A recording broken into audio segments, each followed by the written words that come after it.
So, magandang gabi po sa lahat. Diyan po sa mga tune in na po ngayon sa ating pong panimula po. At ito po ay part 2 na po ng ating pagtatalakay, The Roots of False Doctrine, Today's Pulpit. At dito po ay ating pong inuugat o ating pong tinitrace. Bakit marami pong mga iba't ibang mga katuruan? Bakit maraming mga tinatawag nating mga false doctrines, heresies, majority po ng Christendom ay nakapenetrate na po ito. Ito po ay isang lason na lahat, majority po ng mga tinatawag nating denominational churches ay meron pong akap-akap, meron pong dala-dala, meron pong mga teaching na ito po ay talagang hindi sang-ayon sa salita ng ating Panginoon. Kaya't ang pulpito po ngayon ay punong-puno ng mga heresies, mga false teachings, false doctrine. At dito po sa ating pagpe-present po ay ating pong uugatin. Okay? Yung naging problema po, bakit po marami pong mga maling katuruan sa mga denominational churches po. So bago po yan, tayo po ay manalangin po saglit. Hiniling ko po na ang bawat isa po ay ipanalangin po ninyo ang inyong lingkod. At tulungan ako ng Panginoon na muli po ay ito po pala po ay part 2 na po, no? Kung kayo po ay bago pa lang po ngayon na nakapanood o naka-tune in, ay mamaya po ay i-share ko po na makikita nyo naman po sa aking sa FB po ng aking wall po ay yung part 1 po, no?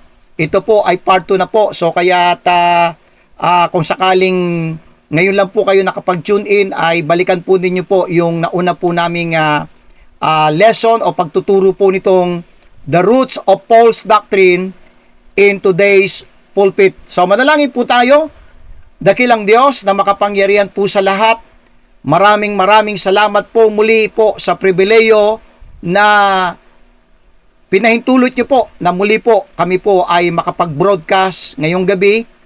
Dalayan ko po, Lord, muli po kayo po ang manguna sa amin.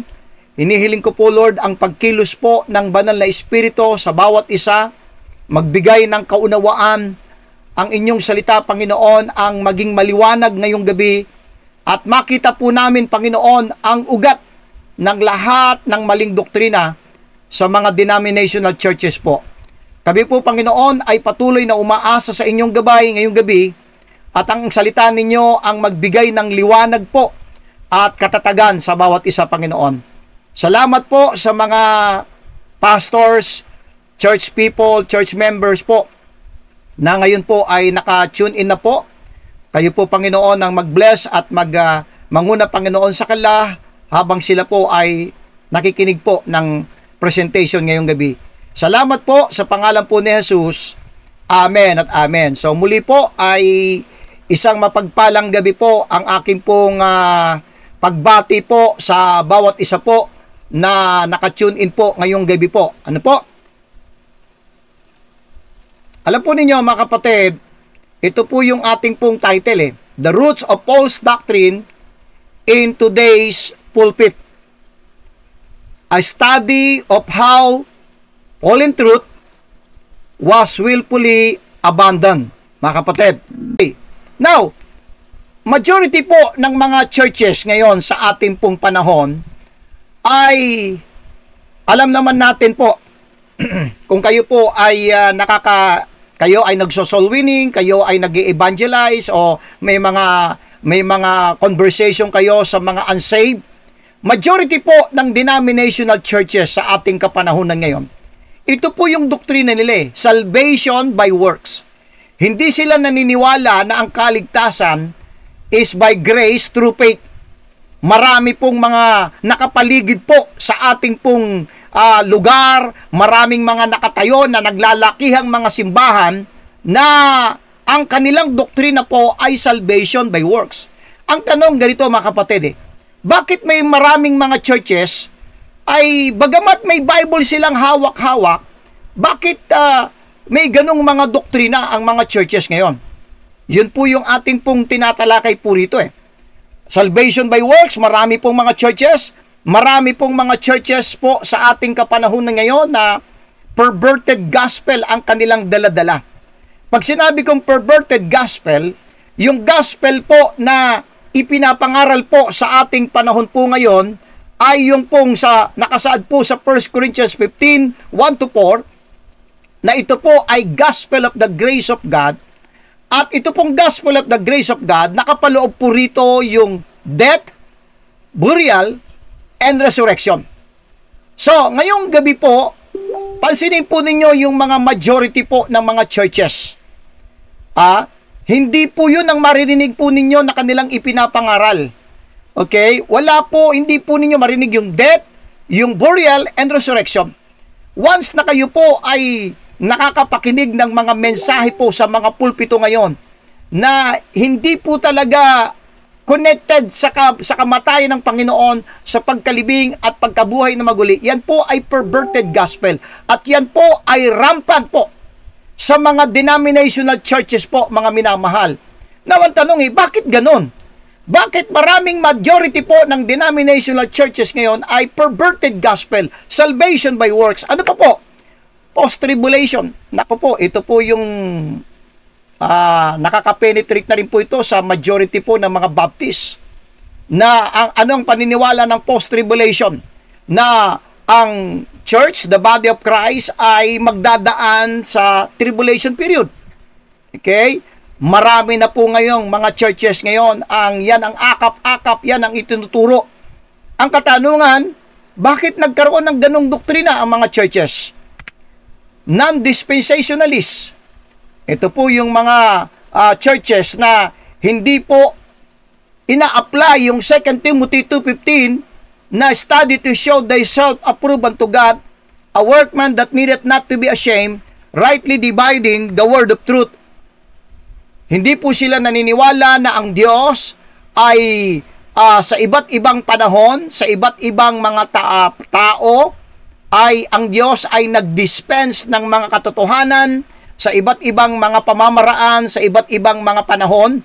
Nag-dispense po ang Diyos ng mga instructions, ng mga katuruan, at yan po ay dapat po bilang isang mangangaral o nag-aaral ng banal na kasulatan ay dapat po, yan po ay na-observe dapat ng mga churches. Pero sad to say, marami po, majority po ng mga denominational churches ngayon ay non-dispensationalist. Ano pa po? Ito po yung pinakatalagang isa sa pinakamatinding false doctrine ng mga churches. Ito pong tinatawag nating replacement theology. Ano po itong replacement theology? Na ang paniniwala nila na ang Israel ay tapos na ang Diyos sa programa ng Israel, at yung programa ng Diyos sa Israel ay kinontinue lang daw ng church, o yung blessing, yung instruction, yung covenant ng Diyos sa Israel ay na-transfer sa church. Na-transfer po sa church, which is the body of Christ. Kaya ang tawag nila sa church ay spiritual Israel. Yan po yung replacement theology. At marami pong mga churches po ang ganyan po ang doktrina. Amillennialism. Ito po yung mga false doctrine po na rampant po. Ito po yung maririnig mo sa Facebook, sa YouTube, sa mga pulpito po ngayon.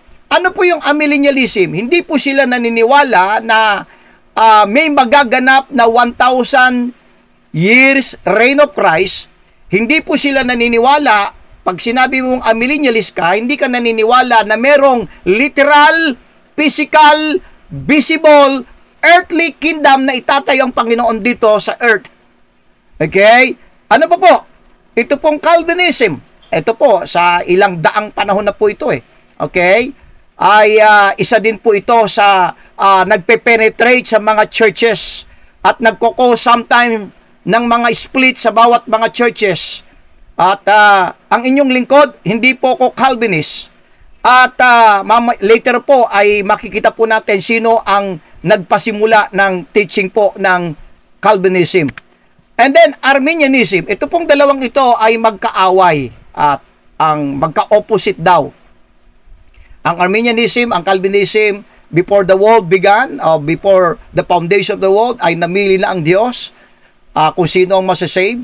Dito naman sa Arminianism, naniniwala ito na actually ang Arminianism ay ito po ay connected din po sa salvation by works. At ang inyong lingkod po, hindi po tayo Calvinist at hindi rin po ko Arminianist. Okay?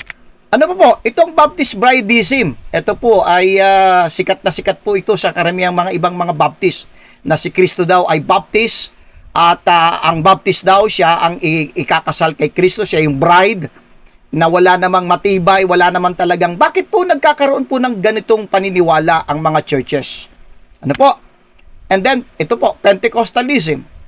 Marami po yan, ito po yung mga nag-i-speaking tongues, mga healing crusade, okay?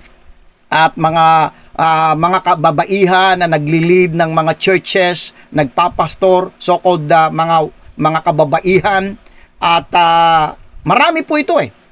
Okay? And then, itong mga cults. Ano yung mga cults? Ito yung mga Iglesia ni Cristo, Seventh-day Adventist, Jehovah's Witnesses, Mormon, Catholic. Bakit ang tanong ganito ngayong gabi po, mga minamahal? Bakit po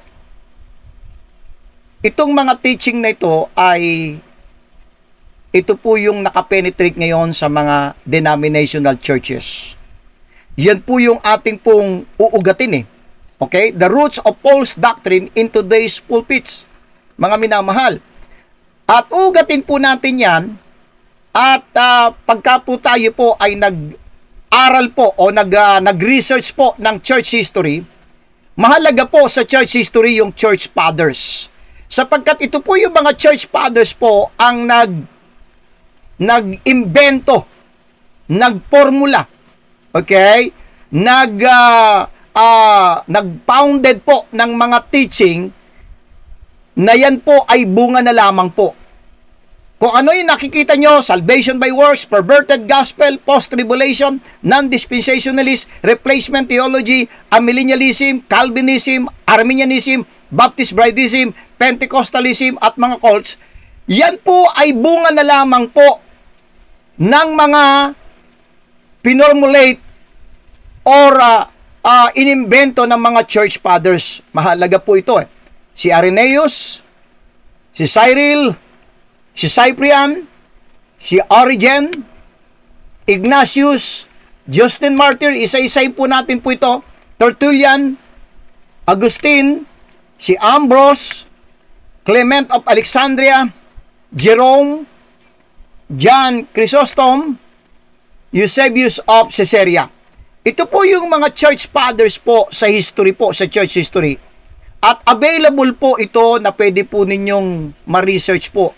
Ano-ano yung kanilang mga posisyon, ano-ano ang paniniwala nila patungkol sa Bible, patungkol kay Kristo, patungkol sa church, patungkol sa kaligtasan. Available po yan. At mapapatunayan po talaga na itong mga church fathers na kinikilala po ng majority po ng mga denominational churches na ito po ang nagpasimula. Dito po nanggaling yung lahat ng mga false doctrine. Ano man ang merong maling teaching ngayon ng mga churches ngayon, dito po nag-uugat po. At ito po yung ating pong tinatalakay po. Okay?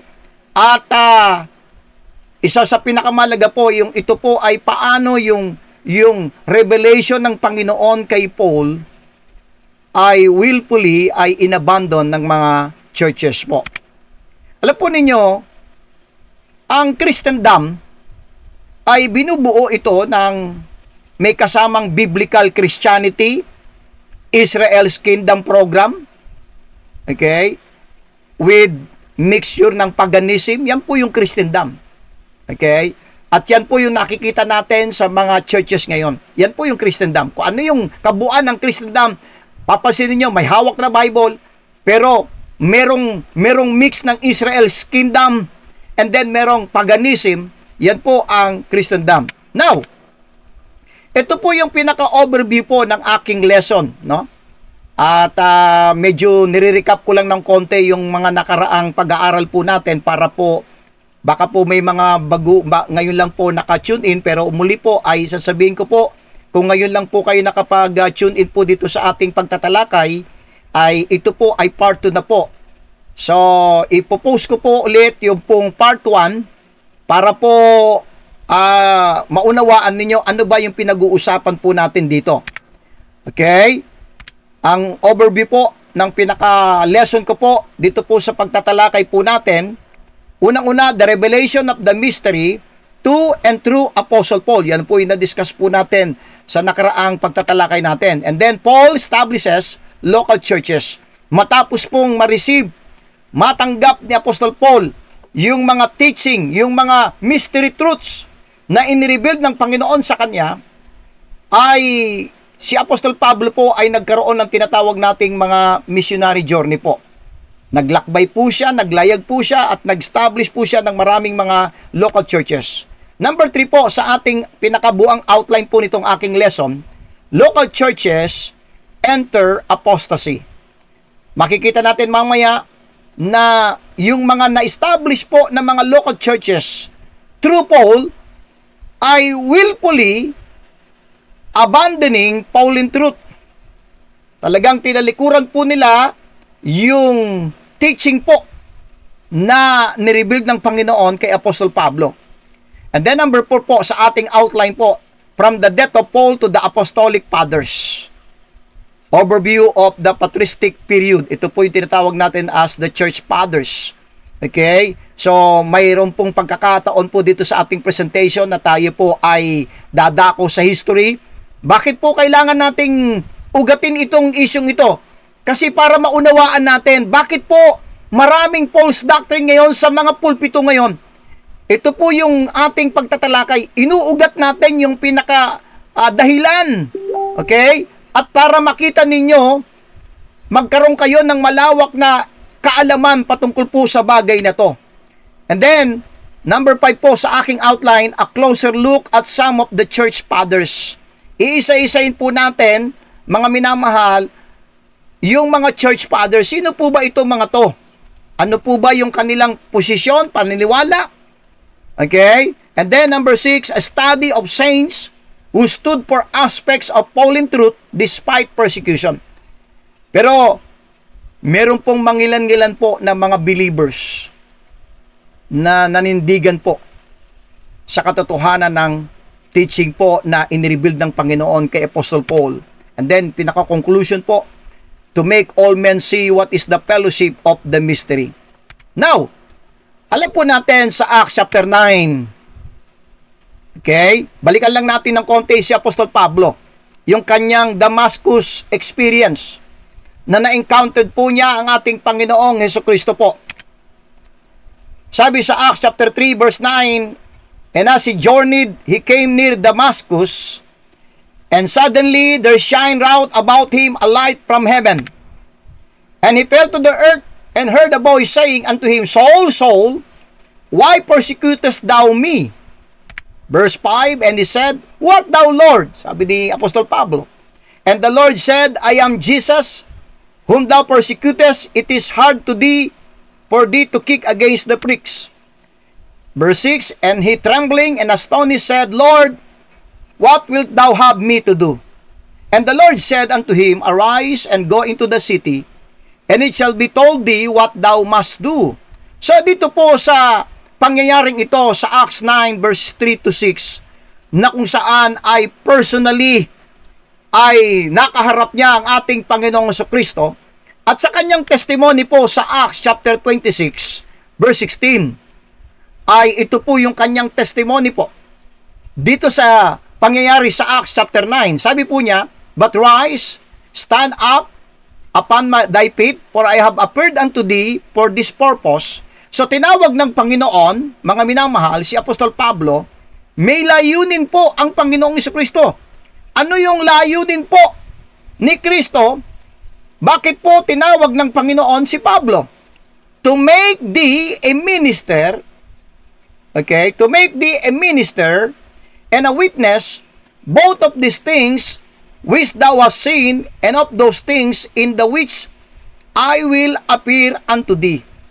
So, makikita po natin si Apostol Pablo from then on, nung siya po ay tinawag na po ng Panginoon, meron po siyang tinatawag po na patotoo po eh.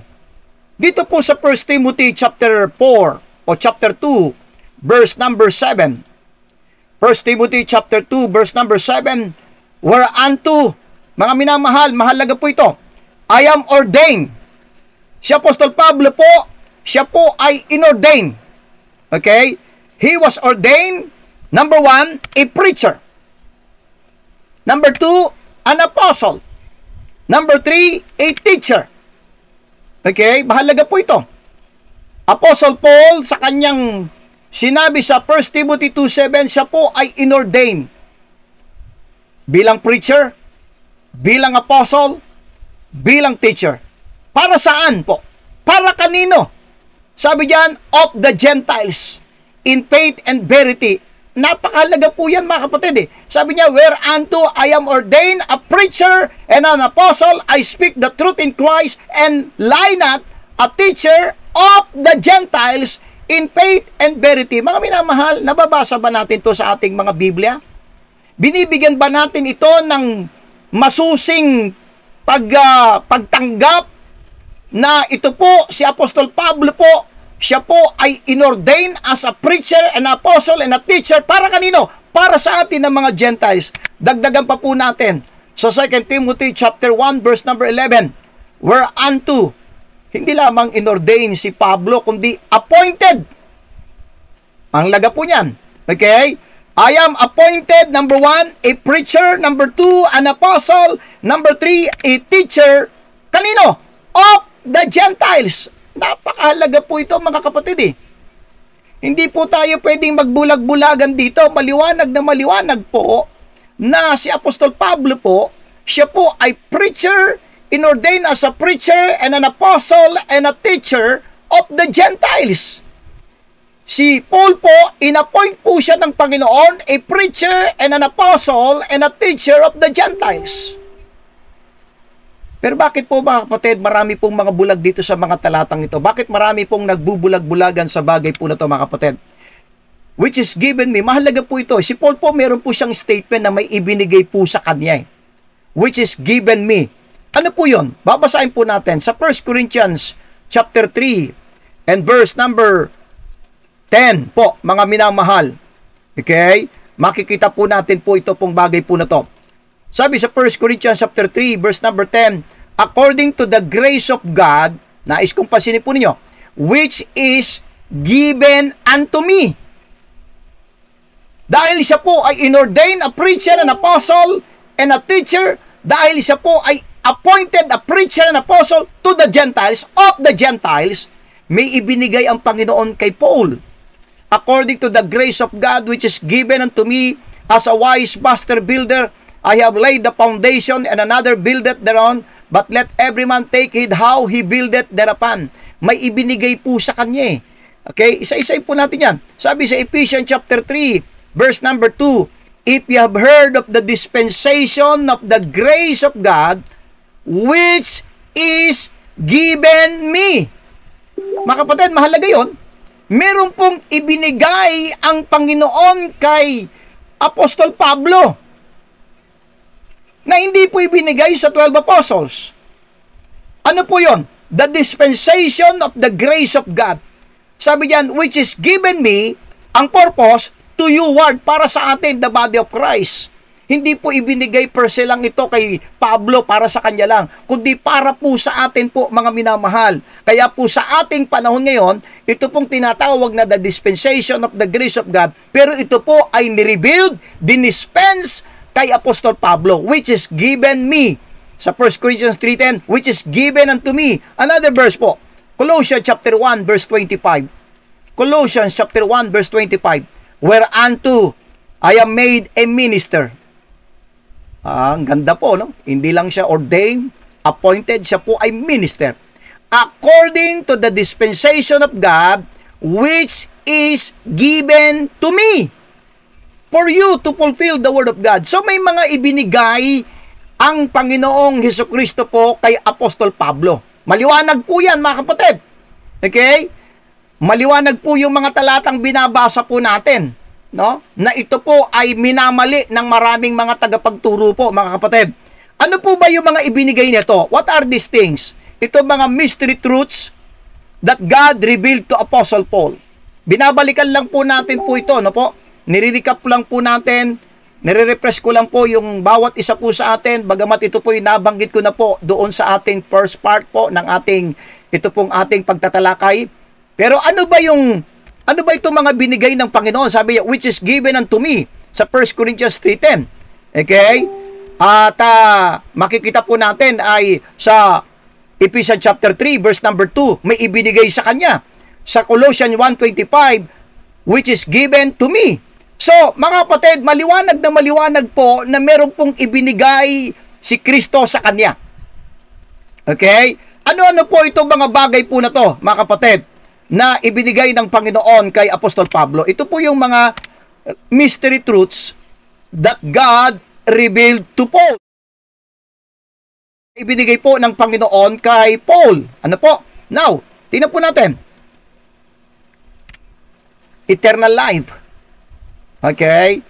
Balikan niya lang po kung kayo po ay ngayon lang po nakapag-tune in. Okay? Babasahin ko na lang po itong sa aking PowerPoint. The dispensation of the grace of God. Ito po yung mga mystery truths that God revealed to Apostle Paul. Eternal life, yan na po yung mga references. Dispensation of the grace of God, one body, Christ in the believers in Christ, salvation without works. Maganda, basahin ko po ito, mga kapatid. Babasahin ko po itong 2 Timothy. Nawa, asamahan niyo po ako, mga kapatid po, na basahin po natin po itong bagay po ito. 2 Timothy chapter 1. Dito po sa 2 Timothy chapter 1 po, yung ating po mga Bible, ay muli po, samahan niyo po kung hinihiling ko po na samahan niyo po kung buksan na ito pong salvation without works. Ito po isa sa mga mystery truths na nirebuild ng Panginoon kay Apostol Pablo. Okay, verse 9 to 11. 2 Timothy chapter 1 verse 9. Okay, babasahin ko na po. What saved us and called us with an holy calling, not according to our works, but according to His own purpose and grace, which was given us in Christ Jesus before the world began. But is now made manifest. Ano po yun? Yung salvation without works. But now is made manifest by the appearing of our Savior Jesus Christ, who hath abolished death and hath brought life and immortality to light through the gospel, whereunto I am appointed a preacher and an apostle and a teacher of the Gentiles. Mga minamahal, ito po yung mga revealed truths na in-reveal po ng Panginoon, mga mystery truths po na in-reveal ng Panginoon kay Apostol Pablo. The hidden wisdom of the cross. The preaching of the risen Christ seated in the heavenly places. Si Paul po, maraming beses po niyang sinasabi po sa Bible, sa kanyang, sa Romans to Philemon, in heavenly places. And then, the rapture of the church. By the way po, itong rapture of the church, ito po ay isa sa mga mystery truths that God revealed to Apostle Paul. Ang sabi sa 1 Corinthians chapter 15, 1 Corinthians chapter 15 po. Sabi po sa 1 Corinthians chapter 15, nawa po ay samahan niyo po kung buksan ang ating mga Biblia sa 1 Corinthians 15, verse 51 and 52. Behold, I show you a mystery. So part po ng mystery truths na inireveal po ng Panginoon kay Apostle Paul, ito pong rapture, mga kapatid. Mahalaga po nating maunawaan po yung bagay po na yan. Hindi lamang mahalaga maunawaan, kundi mahalaga pong tanggapin po natin. Sabi po ng Bible, behold, I show you a mystery. We shall not all sleep, but we shall all be changed. In a moment, in a twinkling of an eye, at the last trump, for the trumpet shall sound, and the dead shall be raised incorruptible, and we shall be changed. Ito po yung mga mystery truths na nirebuild ng Panginoon kay Apostle Paul, mga kapatid. Kalawang point po ng ating lesson po, Paul establishes local churches. Okay? At ito po yung natalakay na natin, nabanggit ko na po nung last po ng ating pagtatalakay po o pagtuturo. So, from Acts 13, ito po yung unang-unang tinatawag nating missionary journey po ni Paul. At Paul established new communities of believers into organized local churches. Sa Acts chapter 14, 20 to 23, 1 Timothy 3, 1 Thessalonians 5:12, yan po yung mga references na si Apostol Pablo po ay nag-establish po ng mga organized local churches. At itong mga churches po na in-establish po ni Apostol Pablo, ito po ay self-governing. Bawat local churches na na-establish po sa bawat lugar ay meron po silang kanya-kanyang pamamahala o administration. Okay?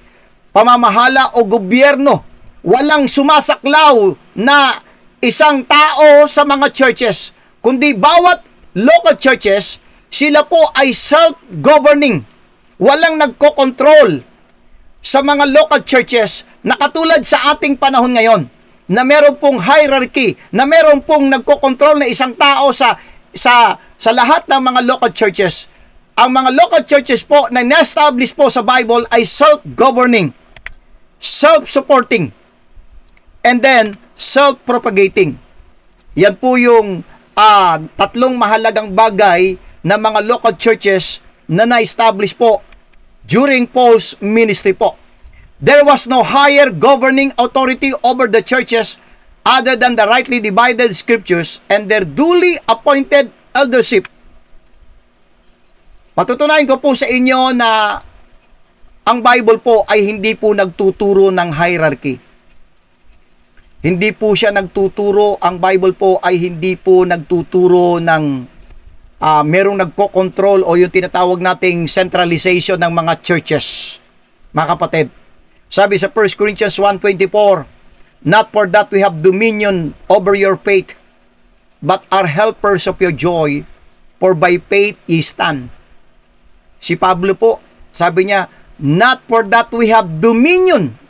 Dominion means rulership, pag-rule. Okay? Over your faith na nangyayari ngayon sa mga local churches. Merong nagko-control. Merong nagmamanipula. Merong nag-uutos. Okay? Parang tinatawag natin centralization, may hierarchy po sa mga local churches ngayon. Pero sabi ni Pablo, not for that we have dominion over your faith, but are helpers of your joy. Sabi sa 1 Peter chapter 5 verse 3, neither as being lords over God's heritage, but being examples to the flock. So yung mga lingkod ng Diyos na mga leaders po sa mga churches, hindi po kayo ang Panginoon, hindi po kayo ang boss. Actually, sa teaching po ni Paul, ang mga lingkod, ang mga elders po sa mga local churches, sila po ay servant, steward po ng mga local churches po.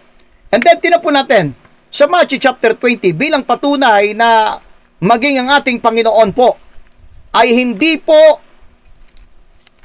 pabor, hindi po siya nagtuturo patungkol po sa hierarchy po eh. At mapapansin po natin sa Matthew chapter 20 bilang patunay po na verse na against po ang Panginoon sa mga nagaganap po ngayon sa mga denominational churches na meron pong nagko-control sa majority ng mga churches. Like Catholic Church, merong priest, merong bishop, archbishop, merong cardinal, may pope. Ano pong sinasabi ng Bible patungkol po dyan sa mga bagay na yan? Matthew chapter 20 po. Dito po sa Matthew chapter 20 po ay mababasa po natin mga kapatid po. Okay, sabi sa Matthew chapter 20 verse 20 po. Then came to him the mother of Zebedee's children with her sons worshiping him and desiring a certain thing of him, and he said unto her, what wilt thou? She said unto him, grant that these my two sons may sit, the one on thy right hand and the other on the left in thy kingdom. But Jesus answered and said, ye know not what ye ask. Are ye able to drink of the cup that I shall drink of it, and to be baptized with the baptism that I am baptized with? They say unto him, we are able. Verse 23 po, nais kong pasin nyo. And he said unto them, Ye shall drink indeed of my cup, and be baptized with the baptism that I am baptized with. But to sit on my right hand, and on my left is not mine to give, but it shall be given to them for whom it is prepared for my Father. Ito, verse 24, nagkaroon ng inggitan po rito mga kapatid Verse 24, And when the 10 heard it, they were moved with indignation against the two brethren. Kasi ang tao, ito po ang nature ng tao Gusto ng tao na siya yung nasa top. Siya yung nagko-control. Siya yung nagmamando. Siya yung nagbo-bossing-bossing. Untouchable. Yan po ang mga tao. Yan ang nature ng tao Gusto mo ikaw yung nakaupo sa trono. Gusto mo ikaw ang nasa pinaka-highest position. Pero sabi ni Kristo, okay, verse 25, But Jesus called them unto him and said, You know not that the princes of the Gentiles exercise dominion over them. Okay? And they that are great exercise authority upon them. Yan po yung nagaganap ngayon sa mga churches po ngayon. But, ang sabi sa verse 26, But it shall not be so among you. But whosoever will be great among you, let him be your minister. So, binabalikan lang po natin po yung unang part po natin. Now, dito po tayo sa pangatlo po nating outline po ng ating lesson. Number 1, nirebuild ng Panginoong Hesukristo kay Paul ang mga mystery truths. Number 2 po, nag-establish po ng mga local churches po si Paul. And then later po, nagkaroon po ng itong mga local churches enter apostasy. Bakit ko po pinipresent sa inyo po ito? Para maunawaan ninyo, ano ba ang nangyari sa church history? Dahil kung ano man yung nangyari sa church history after ni Paul, kung ano man yung nakikita natin ngayon sa mga denominational churches ngayon, ito po yung ugat po. At magkakaroon kayo ng maliwanag na kaunawaan patungkol sa bagay na to. Nagkaroon po ng early apostasy po At pinatawag po niya itong mga elders po na to. Okay? Acts chapter 20 po. Mas maganda Acts 20 po, no? Mas maganda, later po natin Acts 28 po. Acts chapter 20 po yung nais kong basahin po. Okay? Sabi niya sa verse 29, Acts 20:29 po. For I know this, that after my departing, shall grievous wolves enter in among you, not sparing the flock. So alam ni Pablo na after po ng kanyang kamatayan po, mga kapatid, meron pong mga grievous wolves na papasok po Hindi lamang po galing sa labas, yung apostasy, kundi maging sa loob Verse 30, Also of your own selves shall men arise, speaking perverse things to draw away disciples after them. So, maliwanag po mga kapatid na sa Bible po, meron na pong early apostasy na nagaganap po. Okay? Sa panahon po ni Pablo. Sa 1 Timothy chapter 4 verse 1, sabi ni Pablo, Some shall depart from the faith. Okay? Si Pablo po sa Acts 19:10, Paul spent at least 2 years in Asia establishing churches. Now, 1 Corinthians 16:19, maganda po, basahin po natin po ito. 1 Corinthians chapter 16. Dito po sa 1 Corinthians 16 verse 19 po, mahalaga po na makita natin itong churches of Asia. Dahil dito po sa 1 Corinthians 16:19, maayos pa yung lagay ng mga churches sa Asia. Kasi ito po, babasahin ko po. The churches of Asia salute you. Aquila and Priscilla salute you much in the Lord with the church that is in their house. So makikita natin sa Romans po o sa 1 Corinthians po ay maayos pa yung lagay ng mga churches sa Asia. Pero 1 Timothy chapter 1 verse 2 Timothy, ito po yung later part po ng buhay ni Pablo. Dito po sa 2 Timothy ay meron pong malaking pagbabago na nangyari po sa mga churches sa Asia. Sa 1 Corinthians 16:19, binabati pa sila. Nagbabati pa sila, meaning to say, nandun pa yung akap-akap pa rin nila, yung fallen truth. Pero pagdating po sa 2 Timothy chapter 1 and verse number 15. Okay? Sabi sa 2 Timothy chapter 1 verse number 15, this thou knowest.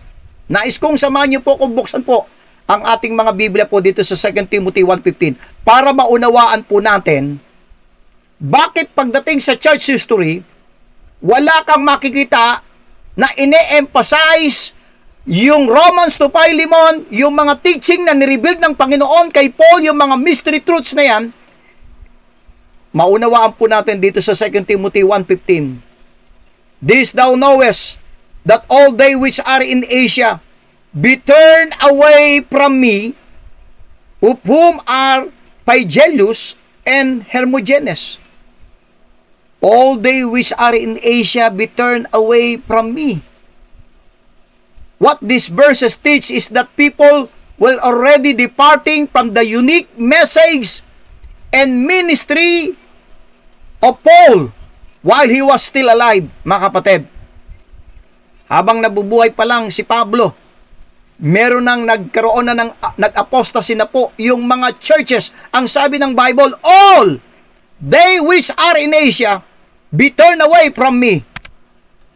Kaya nga makikita natin sa Acts chapter 20, 29, 31, nabasa po natin kanina, this apostasy would have included the church at Ephesus, at which Paul spent 3 years. Imagine mo, nagturo siya ng 3 taon, and yet, sabi ni Pablo sa verse 29, may mga grievous wolves na papasok. Kaya po mga kapatid, yung apostasy po, dalawa po ang panggagalingan eh. Galing sa labas at galing mismo sa loob. Okay? Kaya't napakadelikado po itong apostasya na to eh. Okay? Insights into apostasy from 2 Timothy. Kasi po, dito po sa 2 Timothy, ito na po yung namamaalam na po si Apostol Pablo rito eh. 2 Timothy po, no? Meron po siyang sinasabi po dyan sa 2 Timothy na kung saan po ay nagpapaalam na po siya po rito eh. Okay? Sabi niya, verse 6, 2 Timothy chapter 4 po. Verse number 6, for I am now ready to be offered, and the time of my departure is at hand. Yung pong departure na binabanggit niya po yan, yung kanyang kamatayan. Okay? Kaya nga sabi niya, I have fought a good fight, I have finished my course, I have kept the faith. So yung 2 Timothy, mahalaga po ito eh. Kasi ito na po yung huling panahon ni Apostol Pablo. Itong 2 Timothy po, no? Itong writing po sa 2 Timothy. Ito na po yung huling panahon po ni Apostol Pablo. Now, when considering the book of 2 Timothy, the careful student will note the 2 characters in each chapter illustrate various themes of apostasy. Mapapansin po ninyo na itong 2 Timothy, may mga tao po siyang binanggit po rito eh. Sa 2 Timothy chapter 1 verse 15, si Phygellus and Hermogenes, along with the rest of Asia, turn away from Paul. Okay? Sa 2 Timothy chapter 4, 3 and 4, Paul experienced the heartache of seeing those who once professed faith in the message of grace turn away from the gospel and revert to the legalism that was demanded on the kingdom message. Sino ito mga to? Si Phygellus, si Hermogenes.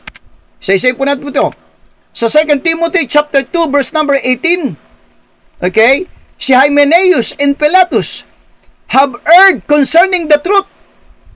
Hindi nyo ba napapansin mga kapatid ko, makakapwa manggagawa sa Panginoon na may mga, ito pong 2 Timothy po ay nagbabanggit na po si Apostol Pablo ng mga tao na ito po ay tumalikod na po sa katotohanan. The phrase have erred means to miss the mark or to deviate from truth. Sa 2 Timothy, 1 Timothy 1:5-7, makikita po natin yung mga bagay na yan. Sino si Hymenaeus? Means loving. Names are illustrative of the way most apostates operates. Sa 2 Timothy 3:8 tells us that Jannes and Jambres Jambres resisted the truth. Okay? Pinabasa ko na lang po dahil ito po ay nabanggit na po, naturo ko na po nung last po. Sa 2 Timothy chapter 4 verse 10, For Demas hath forsaken me. And then si Alexander the coppersmith, sabi niya, did him much evil and withstood his words. Ito po yung later part po ng buhay po ni Apostol Pablo, mga kapatid. Okay? Just as Israel entered into apostasy by failing to listen to God's spokesman, Moses, so has it been for the body of Christ. Once, listen to this po, once the distinctive message and ministry of Paul was lost, it was only a matter of time before other important Pauline truths were also lost. For the Bible-believing church historian, it will be easy to conclude that the loss of Pauline truth contributed in a major way to the onset of dark ages. Ito po, isa-isay po natin yung mga order of loss, mga natalikod ng mga churches po during nung time ni Paul.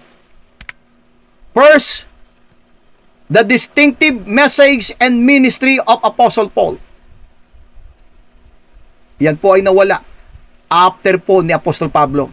Second, the pre-tribulational rapture of the church, the body of Christ.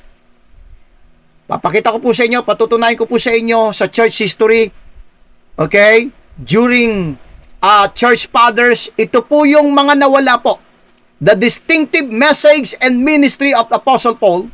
Second, the pre-tribulational rapture of the church, the body of Christ. Third, the difference between Israel and the church, the body of Christ. And then number 4, justification by grace through faith alone in Christ alone. Okay? Si Paul, around 31 to 36 AD, po ni Paul ang Damascus Road nung na-encountered po niya ang ating Panginoong Jesucristo. Doon po sa Damascus Road. At mula noon, siya po'y tinawag po na apostle, a preacher, and a teacher of the Gentiles. Now, sa around AD 67, ito pong 2 Timothy o 2 Timothy chapter 1 verse 15, that all they which are in Asia be turned away from me. So around AD 67, nag-apostasy na po ang churches sa Asia po.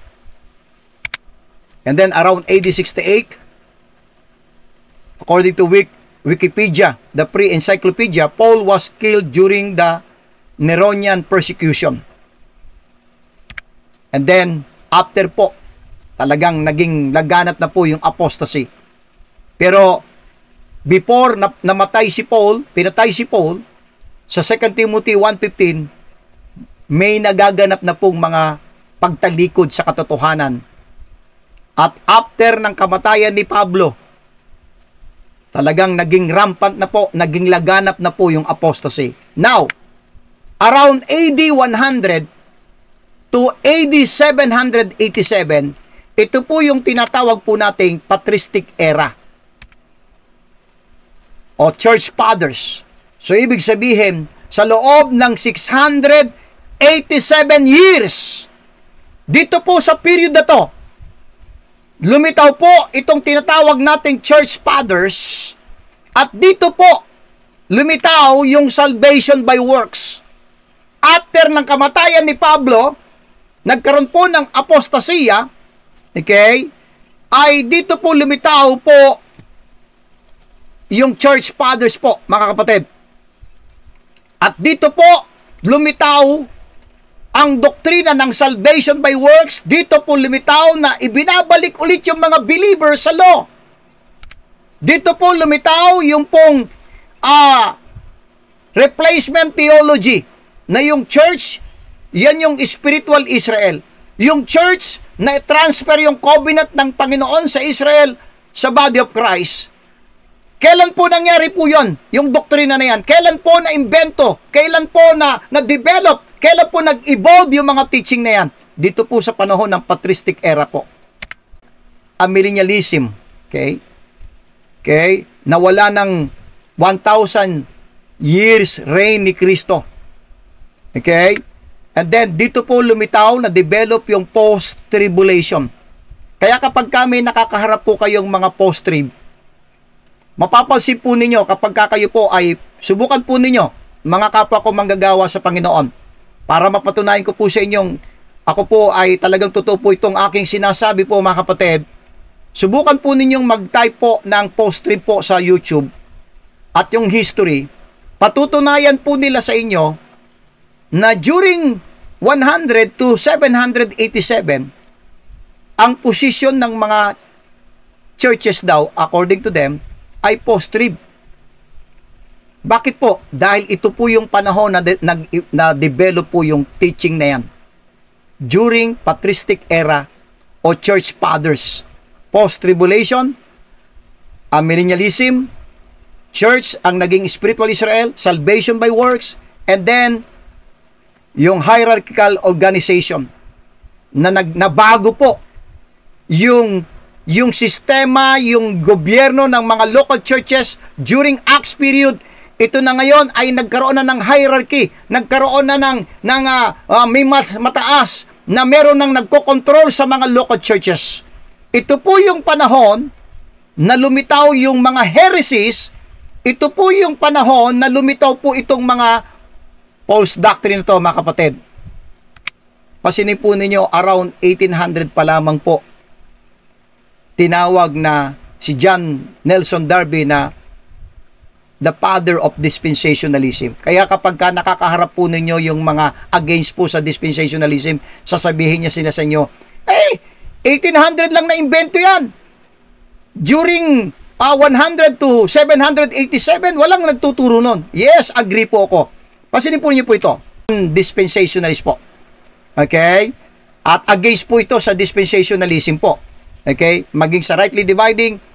Pero agree po ko sa kanyang statement po pagdating po sa history po ng binabanggit po niya. So, panoorin po natin at pakinggan po ito pong taong ito. Dispensationalism as a system, as a theology, is not a Christian system or theology. And there's a few reasons for this. Number one, the first reason that I think is just most fundamental is that dispensationalism is a modern invention. It's unheard of in the Christian church throughout history. You don't see this doctrine, you don't see this way of reading the Bible and really sectioning and dividing scripture. You don't see it anywhere in church history. So makikita po natin mga kapatid, pinapatunayan itong taong ito, which agree po ko, na during church history po, hindi mo talaga makikita yung mga church fathers nagturo po ng dispensation. Wala pong nagturo sa kanila na ang tamang paraan, approach ng Bible study is by rightly dividing the word of truth. Totoo po yan. Wala po yan during church history po sa mga church fathers. Kaya no wonder, majority po ng denominational churches ngayon, against po sa dispensationalism. Bakit po? Dito po nanggaling yung doktrina po nila eh. Ito po. Panoorin po natin po ito at pakinggan po. So where did dispensationalism come from? Let me tell you the story. First thing to be said about a dispensational reading of the Bible is it didn't exist before the 19th century. In fact, it didn't exist before about 1820 or so. And what you need to understand about this is that for 1800 years of church history, nobody believed this theology. Yes, totoo po yan, mga kapatid. Dahil wala naman talagang tinuro po yung church fathers po ng about sa right dispensation, sa right division po, mga kapatid. Kaya yan po, makikita po natin sa loob ng 687 years, dito po na-develop yung salvation by works, dito po na-develop yung maling doktrina na ang church ay spiritual Israel, dito po na-develop yung maling doktrina, okay, post-tribulation, at saka po yung hierarchy, okay, yung mga bagay po na yan.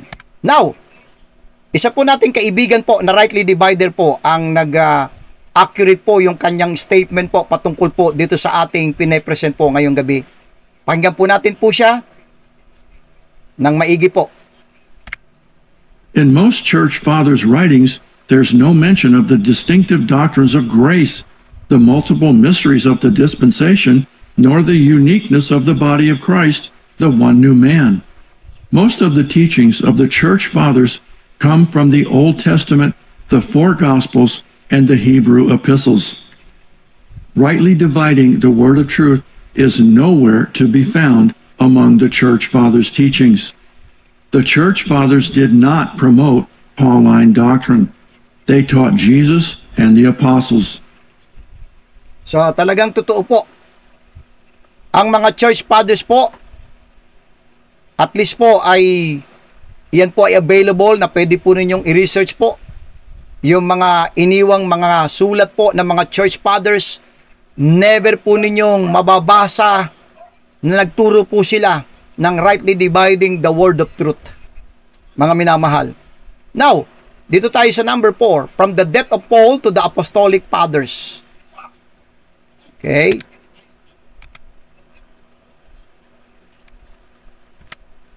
Nagkaroon ng early persecution of Christians after years of hostile relations. In 70 AD, the Romans took the city of Jerusalem, massacred its inhabitants, plundered the temple, and except the Wailing Wall and burned it to the ground. So makikita natin yung early persecution po ng mga mananampalataya po, no?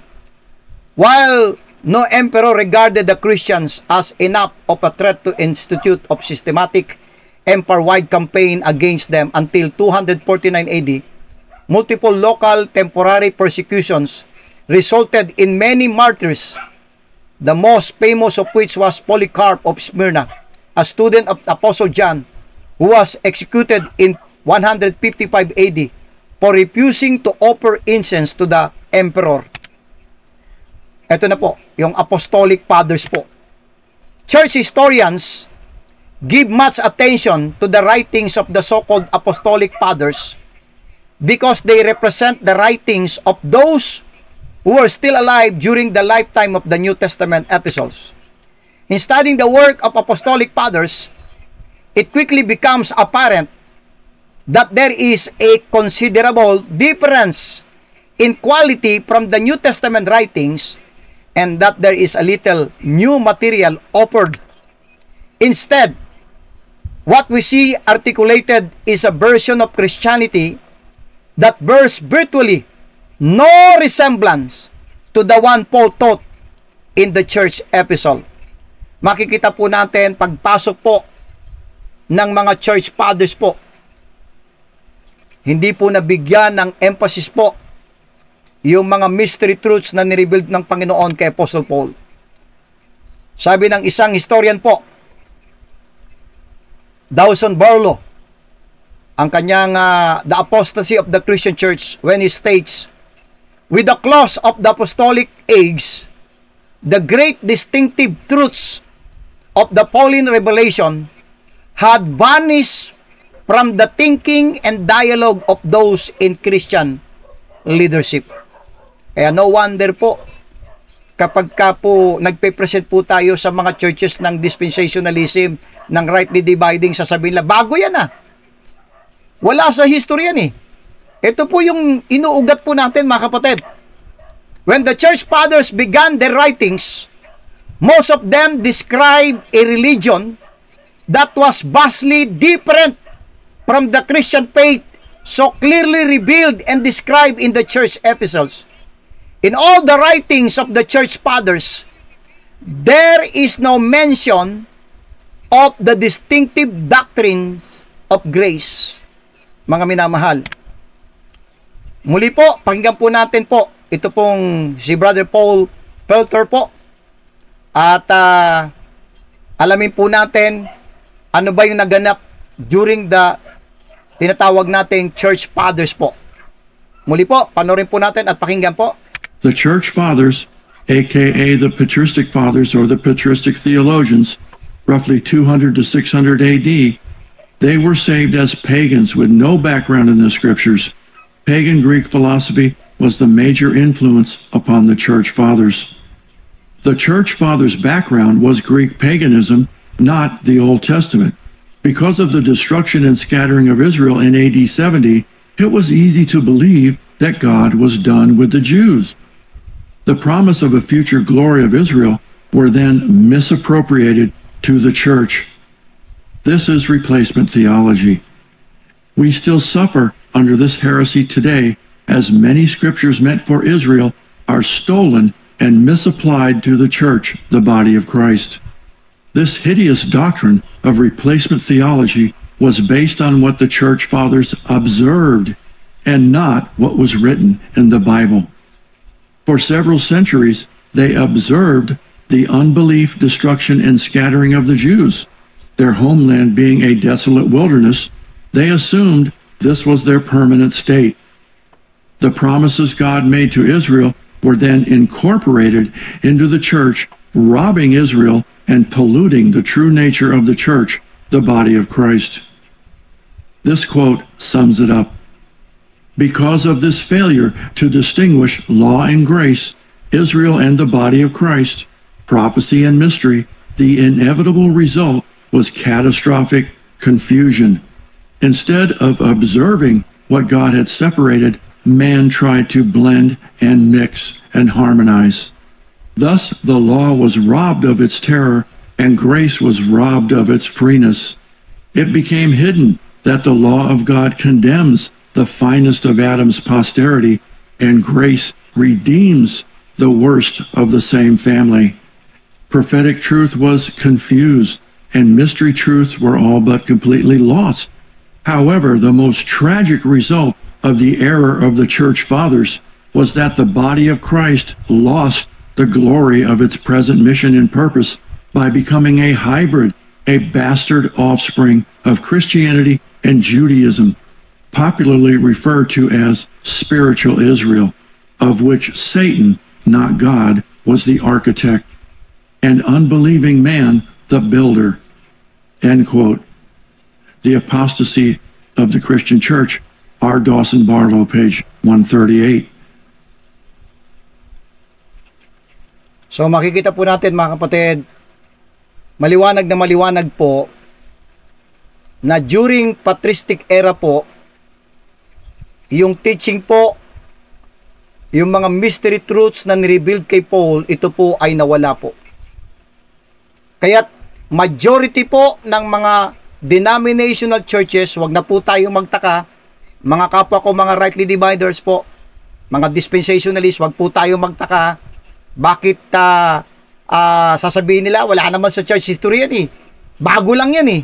Kasi nga po, nagkaroon po ng malaking apostasiya po.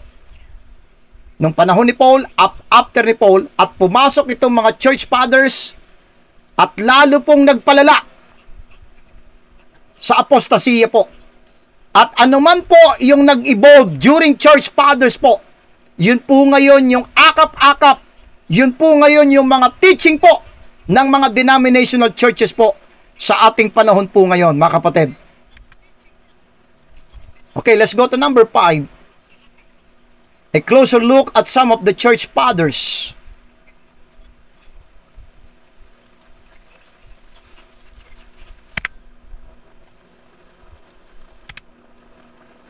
The church fathers are grouped into 4 divisions. Apostolic fathers, 2nd century. Ante-Nicene fathers, 2nd and 3rd centuries. Nicene fathers, 4th century. Post-Nicene fathers, 5th century. Nicene refers to the Council of Nicaea in AD 325 that dealt with the issue of Arianism and affirmed the doctrine of Christ's deity. Thus, the ante-Nicene fathers are so named because they lived in the century before this council, and the post-Nicene because they lived in the century following the council. Now, all the church fathers were infected with some false doctrine, and most of them were seriously infected. The church fathers are the fathers of the Roman Catholic Church. They are the men who laid the foundation of apostasy that produced Romanism and Greek Orthodoxy. Isa-isayin po natin ngayong gabi itong mga taong ito na sila po ang nagturo. Sa kanila po nagsimula po itong mga heresies na to. Kung ano man yung nakikita natin mga kapatid sa mga denominational churches ngayon, dahil dito po sa panahon na to. Dito po na-develop, dito po nag-evolve, ito po yung mga nag-founded po ng mga heresies, false doctrine po. Kaya't kung ano man yung nakikita natin ngayon sa mga churches, dahil dito sa mga taong ito. Kaya't napakahalaga po na samahan niyo po kung alamin itong mga taong ito para magkaroon po tayo ng malawak na kaunawaan bakit po maraming mga churches mali ang kanilang doktrina, mali ang kanilang itinuturo, at pag pinresent mo sa kanila ang rightly dividing the word of truth, nagagalit sila kung ano-ano ang tinatawag nila sa atin. Hindi nila alam na dito galing yung kanilang mga doktrina. Isa-isayin po natin. Si Ignatius, around 50 to 110 AD. Ignatius was the bishop of Antioch in the early 2nd century. He was arrested in about AD 110 and sent to Rome for trial and martyrdom. He taught that churches, eto na po, pagkamatay po ni Apostol Pablo, pasinin po niyo yung unang-unang pagbabago na naganap po sa local churches. Ito pong si Ignatius, he taught that churches should have elders and a ruling bishop. In other words, he was exalting one bishop over another. Whereas in Scripture, the term bishop and elder refer to the same humble office in the assembly. So dito po nagsimula po yung hierarchy na meron pong nagro-rule sa lahat ng mga elders, sa lahat ng mga bishops, na ngayon ang nakikita natin ngayon sa mga denominational churches. Okay? She does not have authority to baptize or conduct the Lord's Supper unless it has a bishop. Nakakatakot po itong mga authority na pinag-uusapan ngayon. Dito pala galing kay Ignatius po ito eh. And then, pangalaw po, si Justin Martyr, around 100 to 165 AD po. When Justin embraced Christianity, he held on to some of his pagan philosophy. By the way, kung babalikan natin yung sinabi po ng ating kaibigan si Paul Pilter po, mga pagano po ito eh. Na ito po yung mga taong itong nag-develop po ng mga teaching po na ngayon ay inaakap po ng mga majority po ng mga churches. Okay? He interpreted the scriptures allegorically and mystically.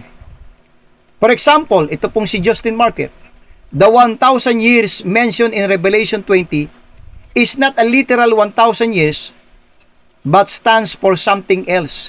Kaya yung mga amillennialism eh, okay? Makinig kayo. Dito po galing yung doktrina ninyo kay Justin Martyr po. Mga kapatid. It is in Justin Martyr's writing that we first find the heresy of replacement theology. In dialogue with Typro, he applied the term Israel to the church. So, ibig sabihin, around 100 to 165, dito po na-develop ito pong replacement theology po. Na majority po ngayon pong panahon natin ngayon, yun po yung teaching nila. Minimix po nila yung programa ng Diyos sa Israel at inilalagay sa church yung mga instructions, yung mga kautusan ng Panginoon sa Israel ay ina-apply sa church. Yung mga promises ng Panginoon sa Israel ay ina-apply sa church. Abay, dito pala galing ito kay Justin Martyr. Around 100 to 165 AD. Justin Martyr helped develop the idea of a middle state after death that was neither heaven nor hell. Eventually, this doctrine became Rome's purgatory. So dito, unti-unti, nade-develop na yung doktrina ng Katolisismo ng purgatorio. And then, si Irenaeus, around 125 to 202 AD po. Irenaeus was a pastor in Lyons, France, who wrote a polemic titled Against Heresies in about AD 185. He supported the authority of bishop as ruler over many churches. Kaya wag na po tayong magtaka kung bakit mayroon pong mga centralized hierarchy po sa mga churches ngayon, dahil dito po sa panahon ng church fathers po, dito po na-develop at nag-evolve yung teaching na yan, yung practice na yan. He taught that Catholic heresy of real presence, saying the Eucharist becomes the body of Christ. And then si Clement of Alexandria.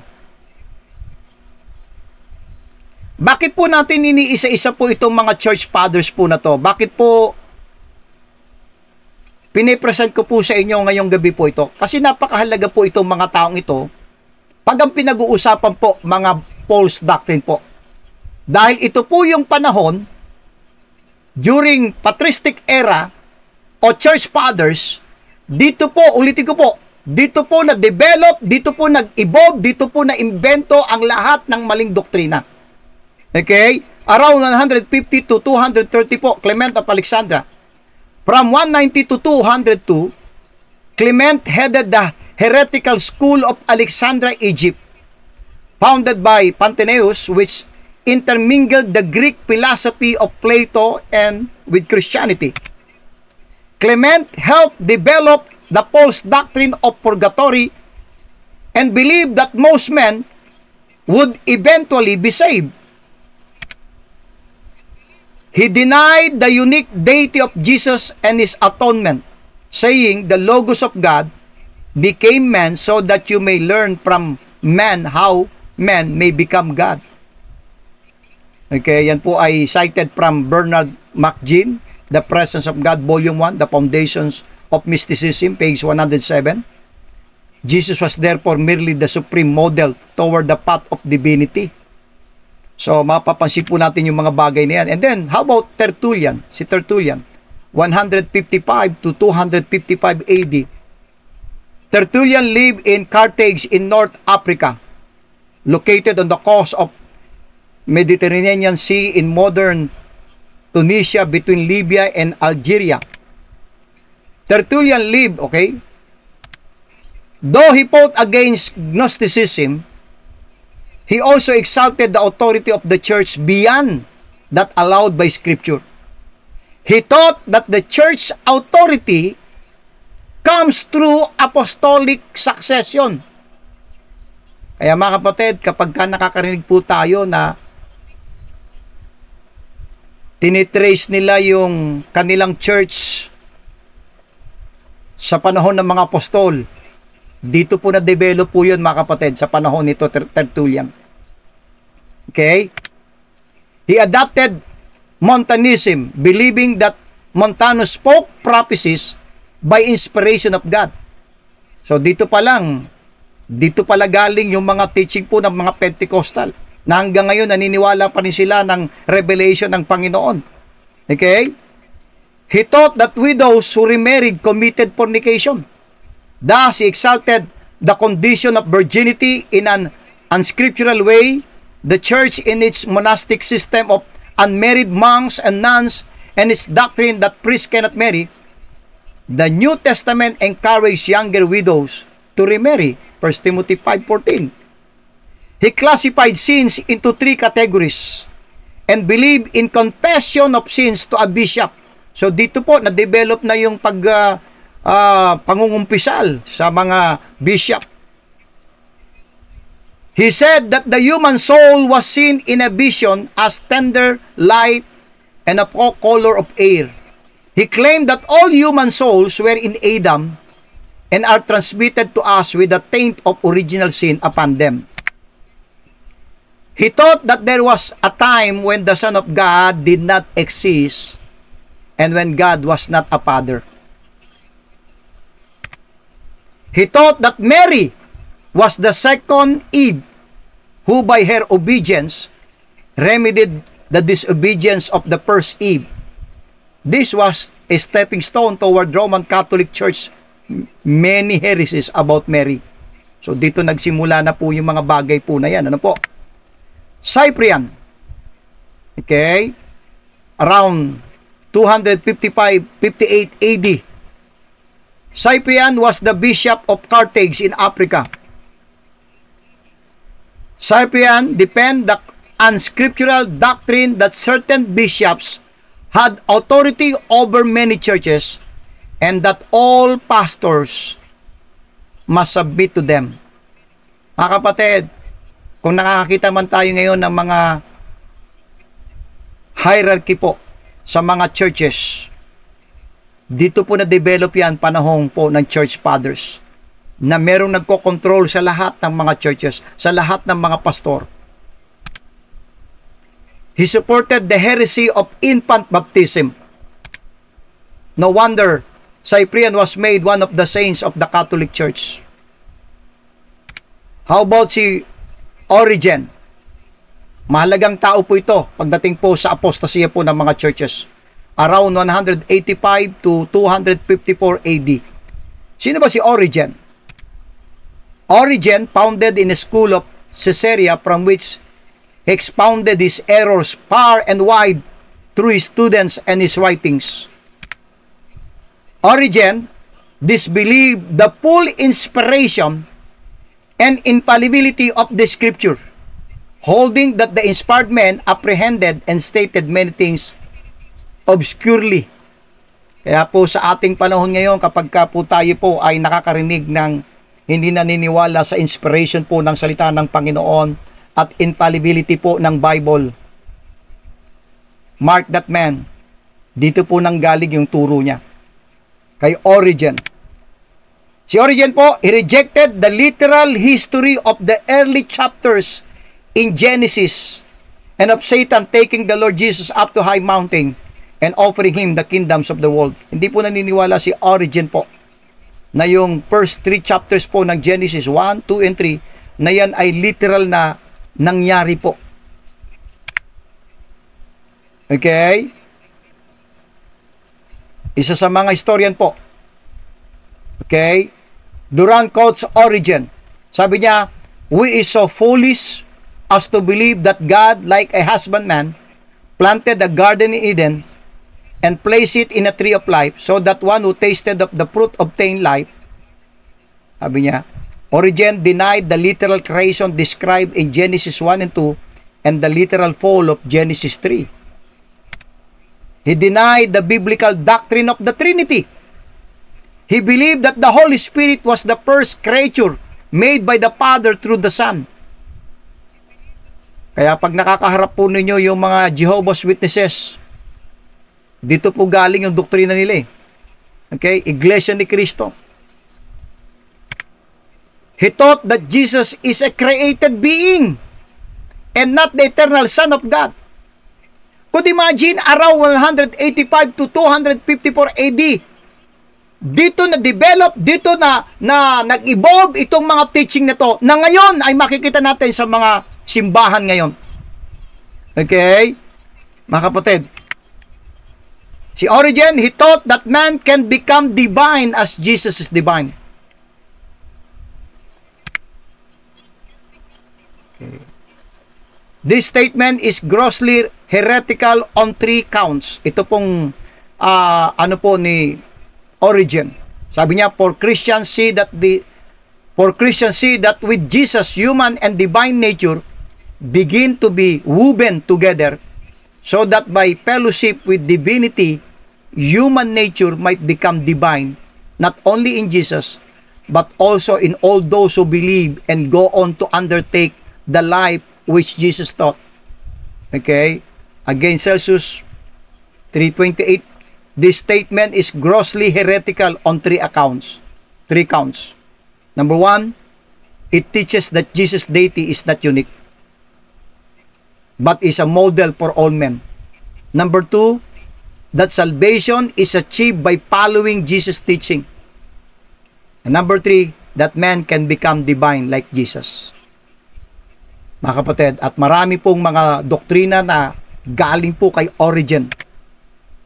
Origen taught baptismal regeneration and salvation by works. Kaya kapag nakaka-encounter po tayo ng mga churches na naniniwala na ang kaligtasan ay sa magitan ng bautismo, gawa, just go back to the church fathers.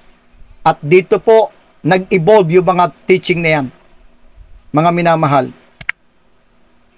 He evidently had no clear conception. Ito po.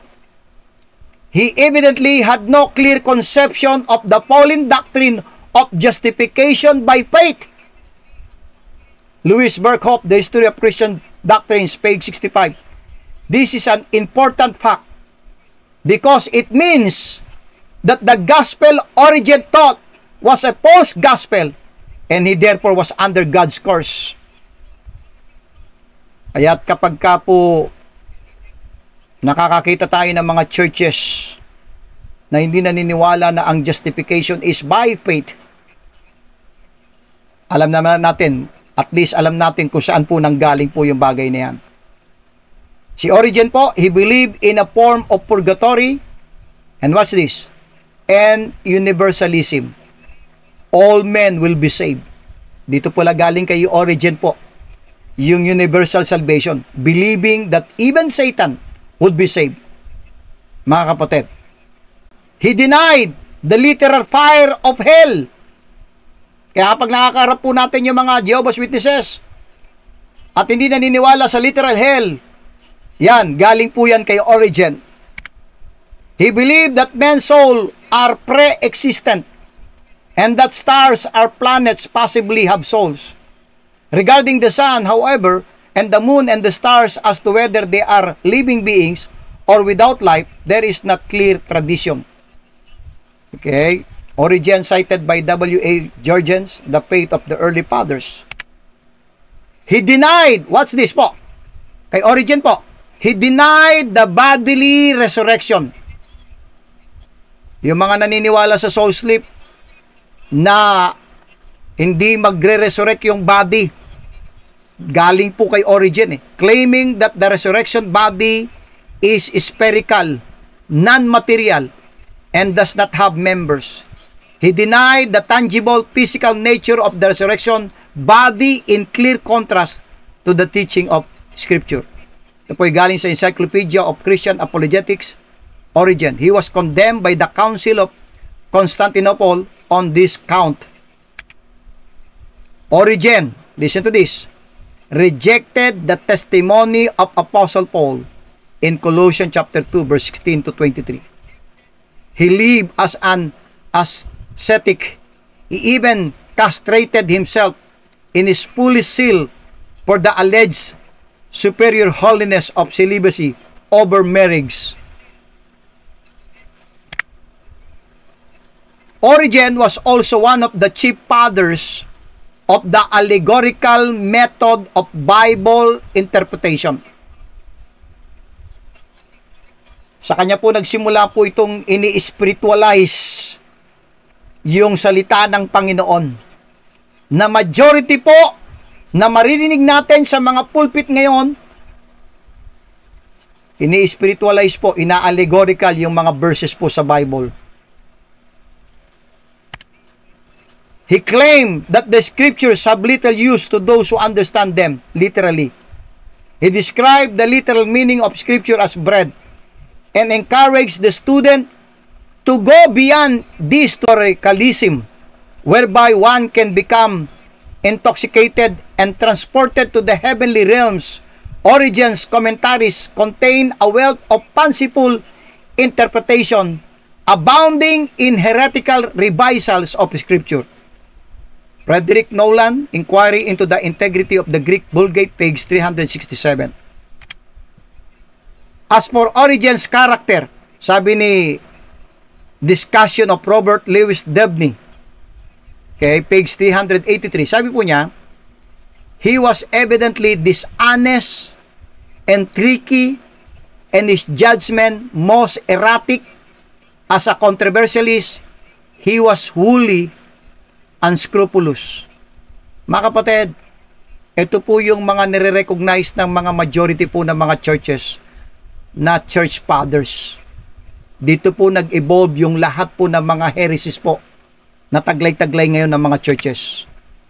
Eusebius of Caesarea po, 270 to 340. Eusebius collected the writings of Origen and promoted his false teachings. Kaya po nagpasa-pasa po yan eh. Constantine the Great, who had joined together church and state in Roman Empire and had thereby laid the foundation for the establishment of the Roman Catholic Church, hired Eusebius to produce some Greek New Testaments. Many textual authorities have identified Vaticanus and Sinaiticus na lahat po ng modern version galing po rito. The manuscripts so revered by modern textual critics as two of the copies of the Greek New Testament made by Eusebius. Frederick Nolan and other authorities have charged Eusebius with making many changes in the text of Scripture. Mga kapatid, maging po yung textual criticism po, mga kapatid, mababalik po natin sa Church Fathers po. Yung pagkukurap ng Word of God. Many of the noted omissions in the modern versions can be traced to this period, including Mark chapter 16 verse 9 to 20, John chapter 8 verse 1 to 11. After intensive investigation, Frederick Nolan concluded that Eusebius suppressed those passages in his edition. These manuscripts also contain the spurious apocryphal writings, Shepherd of Hermes and the Epistle of Barnabas. Origen considered these two principal books of Scripture. Kaya mga minamahal, lahat po ng mga heresies mula sa teaching, mula sa Bible issue, matetrace back po natin sa mga church fathers po. Jerome, 340 to 420 AD. Jerome was called upon by Damascus, the Bishop of Rome, to produce a standard Latin Bible. By the way, bago po kay Jerome, meron na pong tinatawag po yung mga early Christians po, yung pure text po, yung pure po na Word of God na hawak-hawak po ng mga early churches po. Meron na po silang Latin Vulgate. Pero during 340 to 400, by the time of Jerome, okay, tinatawag po siya, okay, at pinagawan po siya nito, okay, to produce a standard Latin Bible. This was completed between AD 383 and 405 and became the Bible adopted by the Roman Catholic Church. It is commonly called the Latin Vulgate. Ito po yung napagkakamalan po ng ibang mga scholars na gawa ni Jerome. Hindi po. Iba pa po yung, meron pa po talagang Latin Vulgate na galing po sa mga early churches po. Mga Kristiyano na pine-persecute po ng Rome. Okay? Modern textual critic Bruce Metzer says that the Greek manuscripts used by Jerome apparently belong to the Alexandrian type of text, na kung saan dyan po galing po yung mga modern version. Okay? This means that they were in the same family as those underlying the modern versions. Kenyon and Robinson also affirmed this, mga kapatid. This means that the Jerome Latin Vulgate adopted by Rome represents the same type of text as the critical Greek text underlying the modern versions. This commonly remove God from 1 Timothy 3:16 and contain many other corruptions. Jerome was deeply infected with false teaching. Ito po yung mga false teaching po ni Jerome. Jerome believed in the veneration of holy relics and the bones of dead Christians. Jerome taught that Mary is the counterpart of Eve, as Christ was the counterpart of Adam, and that through her obedience, Mary became instrumental in helping to redeem the human race. He taught that Mary is a perpetual virgin. Jerome believed in the blessing of holy water, which became a major practice in the Roman Catholic Church. Jerome justified the death penalty for heretics. Such irritability, sabi po ni Phyllis Schaff, History of the Christian Church. Okay? Sabi po niya, such irritability and bitterness of temper, such vehemence of uncontrolled passion, such an intolerant and persecuting spirit, and such inconstancy of conduct. Si Ambrose, bilisan po natin po itong mga to dahil meron pong isa sa mga church fathers po na magtatagal po tayo ng konti po. Okay? Ambrose was a bishop of Milan in Italy from 374 to 397. Because of his commitment to many early doctrinal heresies, his writings had been appealed to by popes and Catholic councils. Ambrose had a strong influence upon Augustine. The Catholic Church made him a saint and a doctor of the church. Ambrose used the allegorical mystical method of Bible interpretation, having been influenced by Origen and Philo. He taught that Christians should be devoted to Mary, encourage monasticism, and believe in prayers to the saints.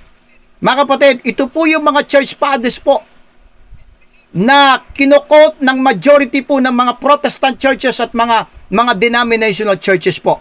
Na dito po galing ang kanilang mga teaching. He believed the church has the power to forgive sins. Ito pong si Ambrose. He believed the Lord's Supper is a sacrifice of Christ. He offered prayers for the dead. Now, let's go to Augustine. Dito po tayo, ito po yung huli po sa mga church fathers na mababanggit ko ngayong gabi. At isa po sa mahalaga po itong taong ito sa church fathers po. At maging sa mga Calvinista po. Okay? Augustine was polluted with many false doctrines and helped lay the foundation for the formation of the Roman Catholic Church. For this reason, Rome has honored Augustine as one of the doctors of the church. He was a persecutor and one of the fathers of Rome's Inquisition. He instigated persecutions against the Bible-believing Donatists who were striving to maintain biblical churches and required that church members give evidence of repentance and regeneration. Augustine was one of the fathers of a millennialism, allegorizing Bible prophecy and teaching that the Catholic Church is the new Israel and the kingdom of God. He taught that the ordinances of baptism and the Lord's Supper are means of salvation. Mga kapatid, during this era po, itong patristic era po, o church fathers po, talagang maliwanag na maliwanag po, dito po nag-evolve, dito po na nabuo po yung doktrina po na salvation by works. Kaya kapag ka po nakaka-encounter po kayo ng mga churches na naniniwala na may elements ng works sa salvation, ito po yung nag-ugat po dito sa mga church fathers po. Augustine thus taught that infants should be baptized and that the baptism took away their sin. He called all rejected infant baptism infidels and cursed. Si Augustine po taught that Mary did not commit sin and promoted her veneration. He believed that Mary played a vital role in salvation. Augustine, Sermon 289, cited in Durant, The Story of Civilization 4, page 69. He promoted the myth of purgatory. Okay? He exalted the authority of the church over that of the Bible, declaring, I should not believe the gospel unless I were moved to do so by the authority of the Catholic Church. Kaya ngayon, ang mga churches ngayon, ang kanilang authority ang church, hindi ang Bible. Ang kanilang authority ang kanilang pastor, hindi ang Bible. Ang kanilang authority ay ang Bible school, hindi ang Bible. Okay? Saan galing po yung ganong mindset? Dito po kay Augustine. He believed that the true interpretation of Scripture is derived from the declaration of church councils. He interpreted the early chapters of Genesis figuratively. Okay? Now, ito po, ang isa sa mahalagang point ko po dito kay Agustin. He taught that heresy of sovereign election, in that God has preordained some for salvation and others for damnation, and that the grace of God is irresistible for the true elect.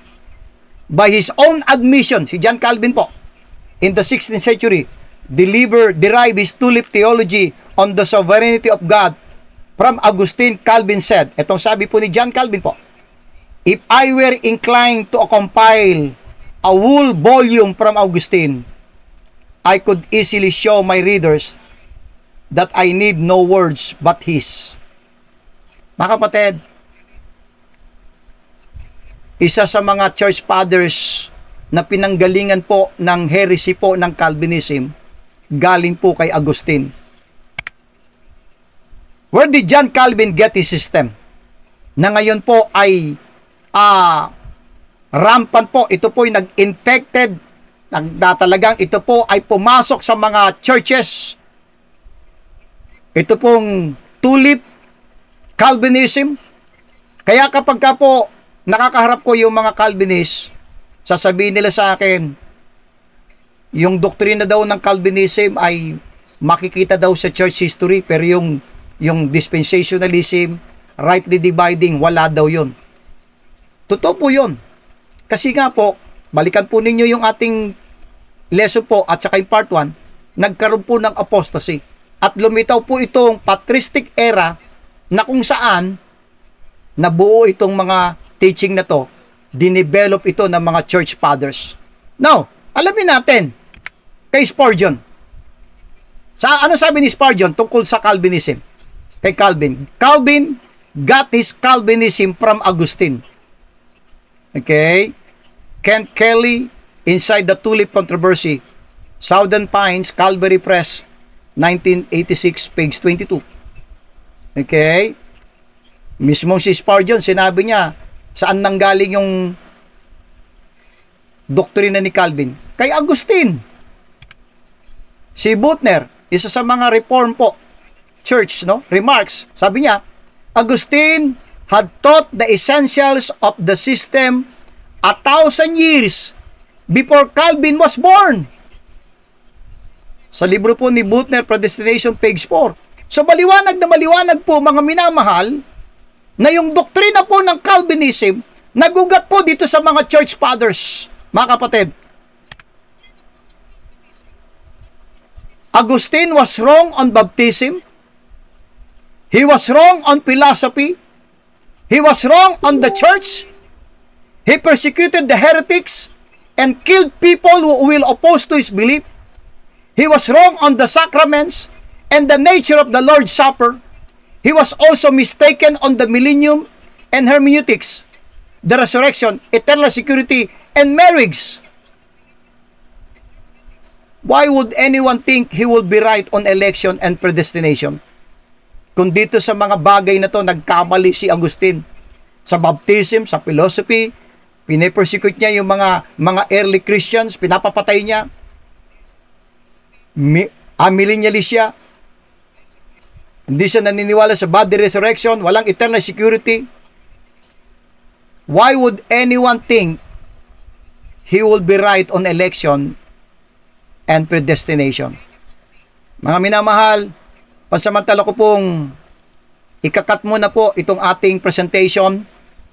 So, abangan nyo na lang po sa next week po, yung part 3 po nito.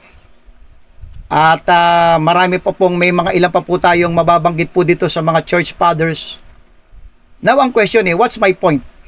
Ano ba ang nais kong i-point out dito sa presentation ito? Para makita po natin na dito po sa panahon ng church fathers, after ni Paul na namatay, nagkaroon ng apostasy, pumasok itong mga church fathers. Bago po pumasok itong mga church fathers, marami na pong mga churches, especially all in Asia, inabandon willfully po yung fallen truth. No wonder nung pumasok po itong mga church fathers po nito, ito po yung nag-imbento, ito po yung nag-develop po ng mga heresies, mga false teachings po, na dala-dala po ngayon ng mga false churches po, mga kapatid. At sana po, subaybayan pa po natin po sa mga susunod po na pag-broadcast po natin. So, meron pa po itong part 3.